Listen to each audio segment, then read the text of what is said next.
Okay, for the next demo, we're going to use Google Postman with APIC in a slightly more advanced way, not too much more.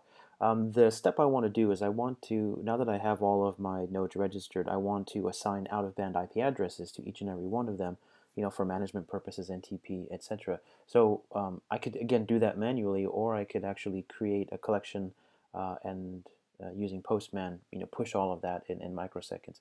So this is where I'd like to introduce you to the API inspector, because one of the questions you'll have if you're new to using the REST API is, I have no idea, again, what the address is to the object I want to manipulate, and I have no idea what the payload should look like, and I certainly don't, I'm not good at formatting JSON or XML, so can you please help me? So let's take a look at the API inspector. It's like a sniffer for REST API calls. So in the upper right-hand corner, there's underneath your admin name is an option to choose Show API Inspector, and as you can see, that actually brings up this window, and then things will pop up here.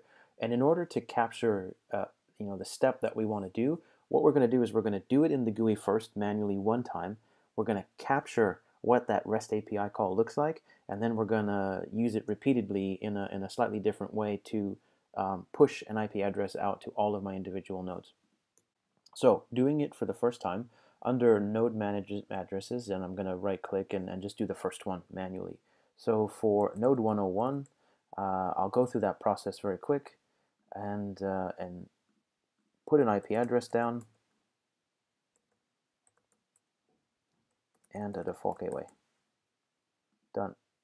Okay, so we've got that first one assigned. Now let's actually have a look at what happened in the API inspector. So we go over here and we see that there's a whole bunch of stuff here. Kind of looks a little bit ugly.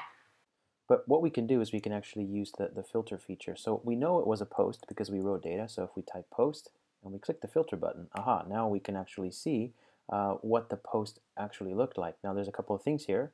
If we have a closer look, there's the URL and everything after the word payload, and starting at the curly bracket all the way to the end curly bracket over here is actually our payload.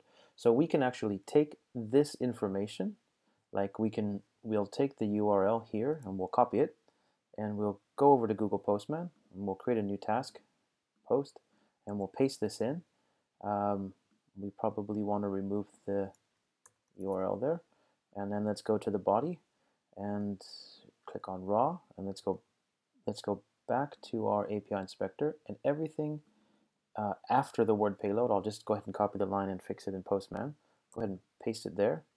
I'll remove the word payload, and there we go. We've got our REST API call built. Now everything here is actually hard-coded, and that's not exactly what we want. We want to be a bit more clever because I have 5 nodes, and I don't want to have to copy and paste one by one for each node because that would actually take longer than doing it manually.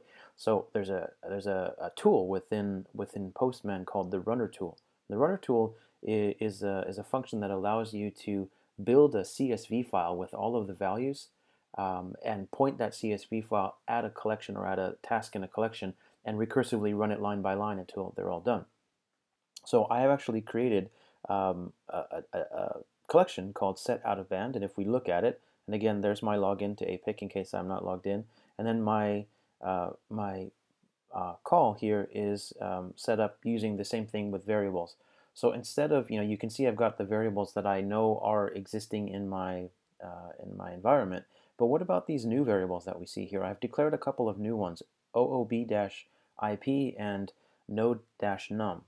Where do those go? So what I've done is I've created a CSV file here, and as you can see, the column names correspond to the variable names in Postman. So I've got node-num and out-of-band IP here, and I've filled in all of my values and I've saved it as a CSV file. And then what I've done here is exactly like I did in my environment. I just call out those variables. So if I go back to ACI, let's go ahead and delete that just to prove the point. I'm going to go ahead and click in my set out of band IP address. If I click on the arrow, I can actually say run. Now this brings up the runner window. You can see at the top it says collection runner. I've got my proper collection selected, and I have to choose the file. So if I select my CSV file, and I can actually preview the data, and as you can see there's 5 iterations. This column was kind of an invisible column that the tool uses to show you the count of lines. So 5 iterations, so I'm going to set that iteration value to 5. And then I'm going to go ahead and say start test. And when I click there, again, it's exactly what I wanted. In 373 milliseconds, I've logged in and I've actually set the out-of-band IP address.